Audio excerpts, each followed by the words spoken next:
Friends welcome to my channel Supriya homely kitchen. आज मैं आपদের কাছে নিয়ে এসেছি শুটকি মাছের রেসিপি। তো তার জন্য আমি কড়াই বসিয়ে দিচ্ছি। কড়াইটা গরম হয়ে গেছে, এবার তেল দিয়ে দেবো, একটু সরষের তেল। তেলটা গরম হোক, ফিরছি। তো দেখুন বন্ধুরা, তেলটা গরম হয়ে গেছে। শুটকি মাছটা একটু জলে ভিজে রেখেছিলাম, এটা দিয়ে দিলাম। ফিরছি ভালো করে মাছ দিচ্ছি, একসাথে নুন দিয়ে দেবো, একটু হলুদ।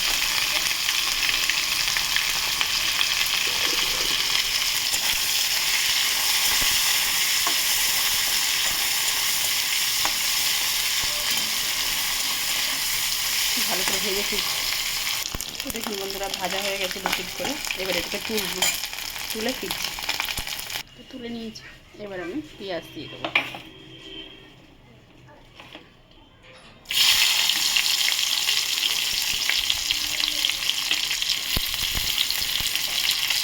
পেঁয়াজ দিয়ে দিলাম, পেঁয়াজটা ভেজে ফিরছি বন্ধুরা। তো এবার আমি রসুন দিয়ে দেবো। দেখি রসুনটা ভাজা ভাজা করে ফিরছি। আচ্ছা, রসুনের সাথে আমি টুকরো করে কেটে রাখা আলুটাও দিয়ে দেবো। এটাও একবারে ভেজে নেবো। তারপর এটা শুধু শিম বেগুন আলু দিয়ে করছি।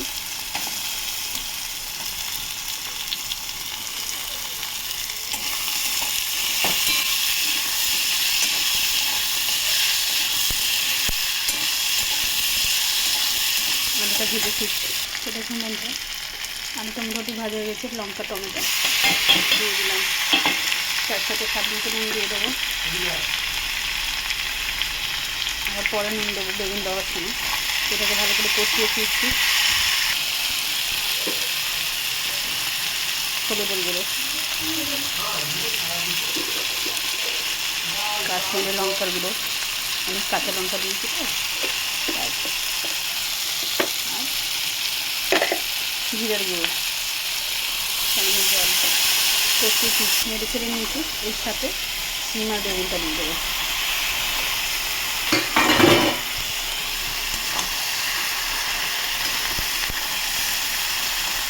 তো বন্ধুরা দেখুন, অনেকটা কষা হয়ে গেছে। এবার আমি রুটি একটা দিয়ে দিলাম, মানে শুটকিটা দিয়ে একটু সামান্য জল দেবো বন্ধুরা।